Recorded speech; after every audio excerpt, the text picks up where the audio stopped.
que já era cristã. A comunidade de João é uma comunidade do ano 90 depois de Cristo. João está escrevendo sobre os fatos antepassados. Olha, eles acreditavam em Deus, eles frequentavam o templo, eles praticavam as suas ofertas, praticavam a lei, viviam ou vivenciavam as festas anuais. Entretanto, quando apareceu o Messias, pelo fato do messianato de Jesus ser contraditório com as expectativas messiânicas da época, eles preferiram as trevas. O que seria as trevas no texto de João? Em João, as trevas é você não ver em Cristo o que Cristo é. Isto são trevas. Então, eles nunca viram Cristo como Cristo era. Então, não eram salvos.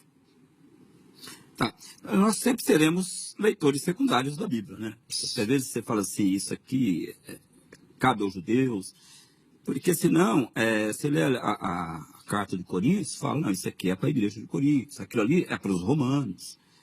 As coisas que estão escritas na Bíblia, claro que ela tem uma origem. Essas coisas que aconteceram com o povo judeu, a Bíblia fala que foi escrito para exemplo nosso, para a gente não cometer o mesmo erro.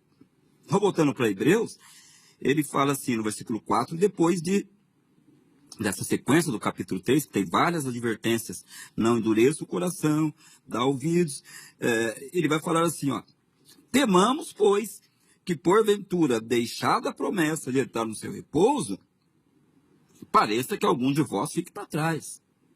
Então agora aqui ele já não está falando mais de Canaã, porque está falando de nós agora. Assim como a eles foi dado um destino que eles não chegaram, assim também nós temos um destino que podemos não chegar. Sim. Capítulo 4, versículo 1. E ele fala, eu temo isso, Paulo fala, temamos isso. Sim. Agora, por que ele teme por alguma coisa que não existe possibilidade? Não tem possibilidade de eu não ser salvo. Então, o que traz temor ao coração de Paulo? A santificação. Não, mas é para não chegar no repouso. A santificação. Repouso. Eu sei que não tem como eu perder minha salvação, mas repouso é o reino, santificação. É o reino. A comparação Sim. aqui saiu do Egito, Canaã. Nós, do mundo, vamos para o reino de Cristo. Sim.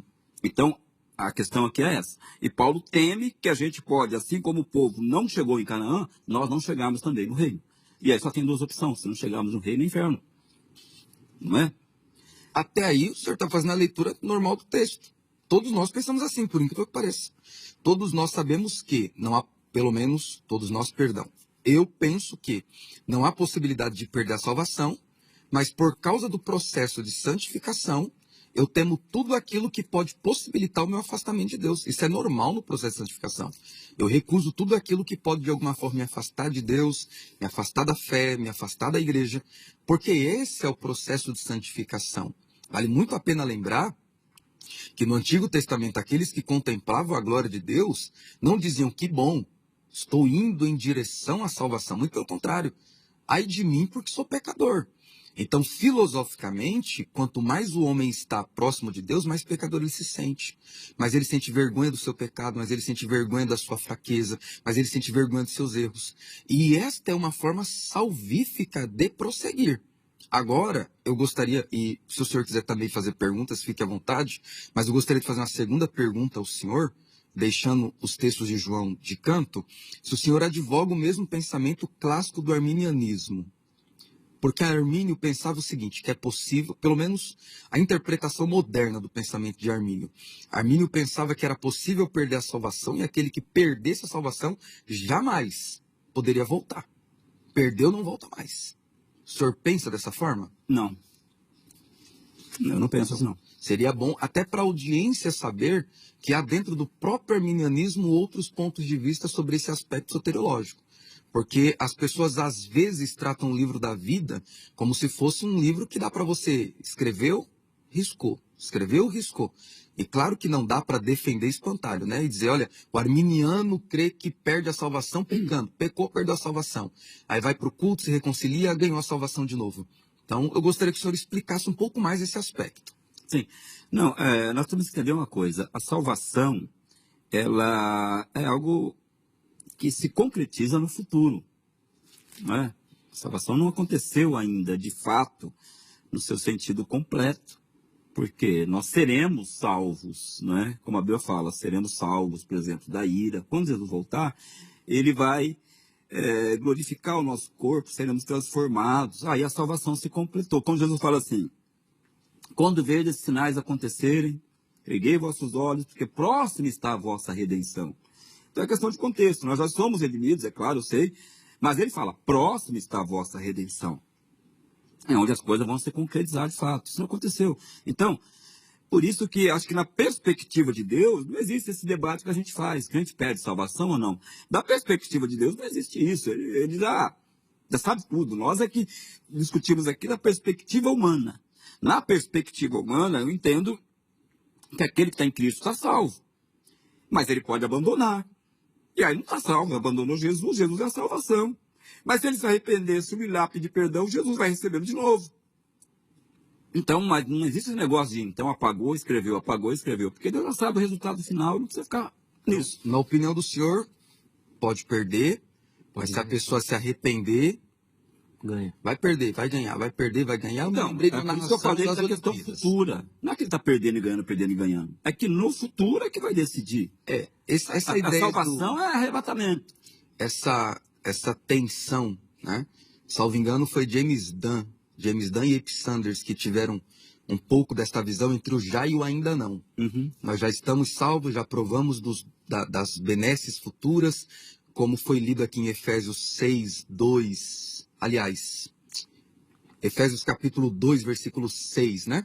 Que nós já estamos assentados nos lugares celestiais com Cristo. É a tensão do já e do ainda não. O Eldon trabalha muito com isso. Isso, George Eldon Lander, né? Nós já estamos, mas ainda vamos, né? Nós já provamos, mas ainda provaremos mais. Nós estamos tendo uma degustação e depois nós iremos se banquetear, que é a expressão do Eldon Lander no livro Reino de Deus, né? Propriamente, eu penso o oposto.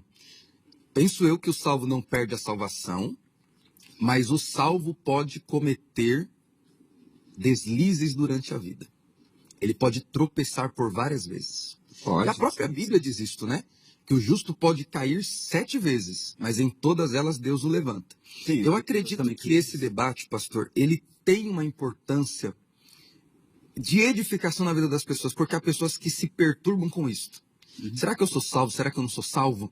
Porque se eu for uma pessoa salva, mas ainda assim eu sou tentado, passo por provações, às vezes a minha mente passa por tribulações, será que eu realmente sou salvo? E eu acredito que a perseverança dos santos é a melhor resposta. Se você confessou Cristo de todo o seu coração, se você foi regenerado pelo Espírito Santo, se você foi adotado como parte da família de Deus, se o Espírito Santo habita em você, você precisa ter a segurança dentro de si que você é um salvo em Cristo e continuar amando Cristo para viver uma vida de santificação contínua. Esse eu acredito que é o ponto de vista mais bíblico, mais saudável e que evita esta questão de cometer um pecado, perder a salvação. Irmãos, infelizmente nosso tempo está se esgotando, então agora eu vou pedir para as considerações finais e conclusão, tá? Aí dá tempo de cada um ter pelo menos 2 minutos aí para fazer essas considerações finais e conclusão, tá bom? Tá. O pastor Valdo inicia, o pastor Davi vai ter o privilégio de finalizar o programa, então, por favor. Tá, então eu compreendo assim a preocupação do pastor, né, para que as pessoas não andem com algum tipo de temor, assim, né, eu pequei e perdi. Eu vou ler o texto então de 2 Timóteo 2,12. Paulo fala assim, ó: se sofrermos, também com ele reinaremos. Se o negarmos, também ele nos negará. Se formos infiéis, ele permanece fiel. Não pode negar a si mesmo. Então o apóstolo Paulo coloca 2 questões aqui. Começando de trás para frente. Se formos infiéis, ele permanece fiel. Significa o quê? Se eu cometer pecados, não significa que eu perdi a salvação por isso. Porque Deus permanece fiel. Agora, isso não é licenciosidade para pecar. Porque quando fala que ele permanece fiel, que significa que ele vai me tratar como filho. E ele pode me disciplinar e horrenda coisa cai na mão de Deus vivo. Mas fala lá em Coríntios capítulo 11, versículo 32, que quando o Senhor nos julga, nós somos por ele disciplinados, para não sermos condenados com o mundo. Então tá aí. Se eu viver em pecado, concordo com o pastor, eu vou ser tratado por Deus aqui, não vou ser condenado. Mas que Deus vai me macetar, vai. E a coisa é feia. Só que Paulo falou mais algo. Não é a mesma coisa que ele fala em cima. Se o negarmos, ele também nos negará. E o negar aqui, a palavra diz renunciar, rejeitar, recusar, rejeitar Cristo. Então o apóstolo Paulo está falando aqui para os salvos. Uma coisa é você pecar, você não deve fazer isso, jamais. Mas se você permanece ainda, Jesus, eu estou pecando, eu entendo, mas eu quero me consertar, só não consigo, Deus vai te disciplinar. E você espere que a coisa vai ser feia.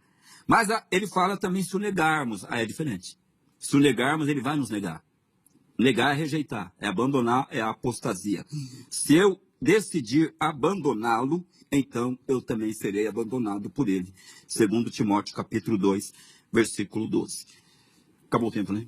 Para concluir, mas pode dar a palavra final aí, vai, 30 segundos. Tá, não, se tivesse tempo, eu ainda citaria também aquele texto que está sempre presente aí, né, que é o de Pedro capítulo 2, que fala a mesma coisa, não é? Eu só vou ler pelo tempo, né?